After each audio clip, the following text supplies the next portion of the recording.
Hey, I'm in the Kemble Sarawak Church to talk to you today, and I'm talking about stories.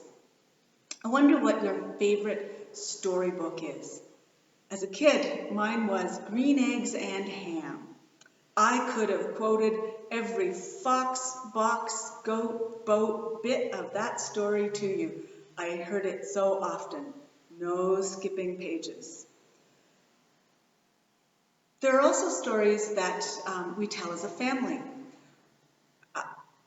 Our family, we were living in Argentina, and my brother really wanted a dog, and my parents said no, not while we're here.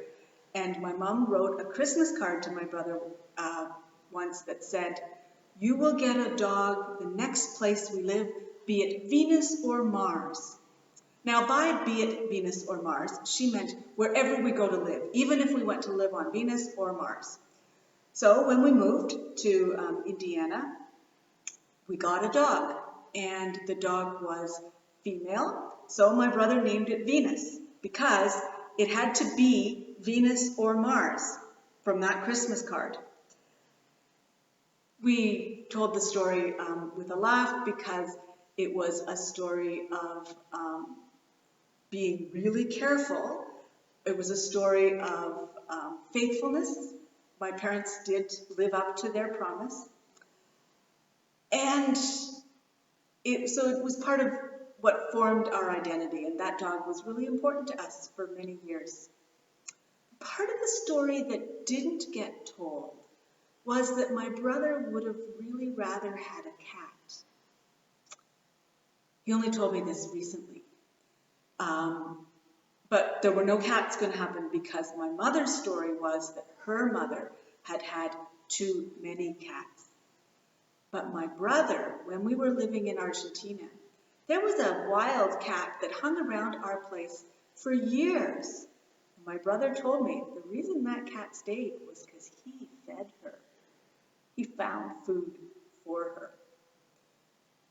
So there's a story about how our past also influences us, because my mom couldn't get past her mother's too many cats to accept my brother's real love of cats. He still has cats. There are also Bible stories that we tell and retell. I bet every one of you could tell me the Christmas story, because we tell the Christmas story over and over and over. And I think those who were part of the Moses musical that we put on here could tell the Moses story pretty thoroughly too, because we learned it really well with that musical. There are stories from the Bible that we tell and retell because they help us understand God and ourselves. And I'm going to tell one of those stories today, because there was a time when Jesus was sad. His cousin had died, and he wanted to think about what that meant. And so he sent the disciples ahead in a boat, and he went up into the hills to be alone, to be with God, to pray and to think. And in the middle of the night, a storm came up.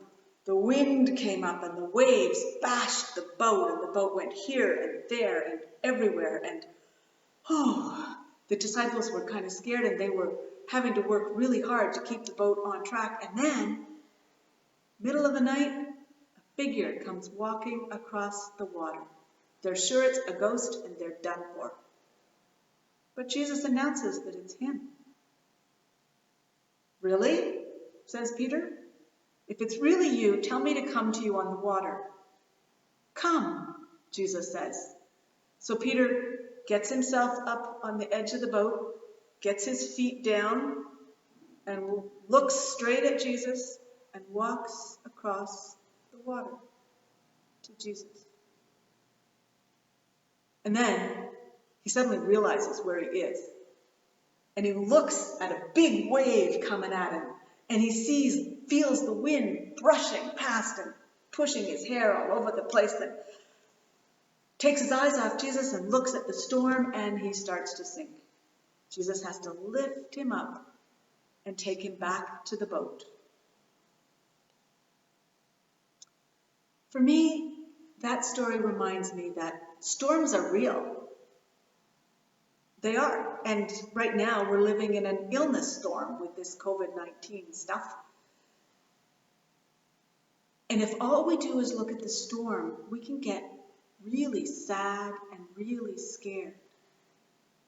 But when we look to Jesus, we can find a way to get through the storm. When we keep our eyes on Jesus, we can deal with all that stuff with compassion and with hope. So when we get like Peter and get our attention off of the vision, off of the God, to all the mess that's around us, we sink. But if we bring our attention back and think about what God has promised, what God's Spirit is at work doing, that can lift us right up and help us to find a way to help others deal with the storm and to get ourselves through. So, I hope the storm's not too bad for you this week, and I hope that you can remember Jesus walking and be able to walk with him. Take care, and we'll talk soon.